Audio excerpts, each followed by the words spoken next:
The current market correction is happening in the midst of a perception of aggressive normalization, tapering from central banks after the recent messages of the Federal Reserve.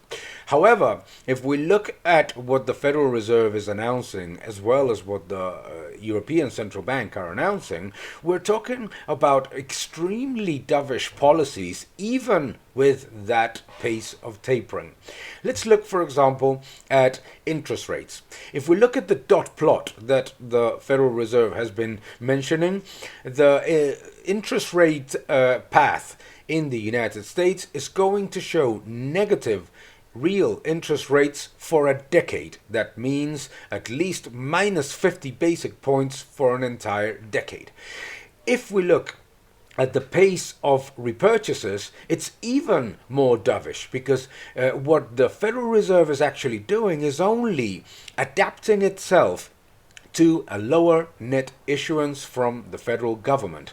But if we look at the repurchases of mortgage-backed securities, which they continue to buy, even though it makes absolutely no sense to do so in the middle of a massive record of house prices. And if we look at the repurchases of sovereign bonds, what they're going to be doing is adapting the purchases to a lower net issuance, but it will continue to be about 60% of the net issuances of treasuries. In the case of the European Central Bank, it's even more alarming because the European Central Bank is completely ignoring inflationary pressures and will maintain negative nominal and real rates, as well as repurchases of sovereign bonds that will continue to be, in the case of numerous sovereign issuers in the Eurozone, more than 100% of the net issuances.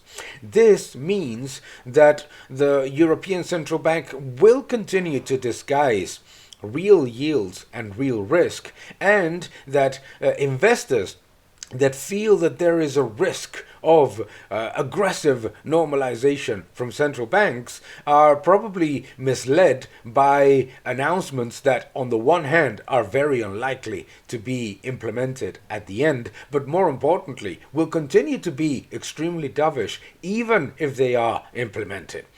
The European Central Bank and the Federal Reserve are continuing to fuel a bubble and continuing to incentivize high risk, high deficit spending and indebtedness. And none of those factors are positive for a recovery that is slowing down, not because of external factors and the Omicron variant, which are small factors considering everything else, but because the massive amount of stimuli are actually working from a negative perspective. They're generating a negative real return. The US economy is recovering slower than it was before the pandemic, and the job creation is also slower despite trillions of dollars of stimulus packages. So, central banks will continue to be dovish, and we should not forget that when A, we invest, B, we see the imbalances that are ongoing in the global economy. Thank you for watching this video. Please subscribe to my channel, like my videos, leave your comments below, and keep defending freedom. Thank you very much.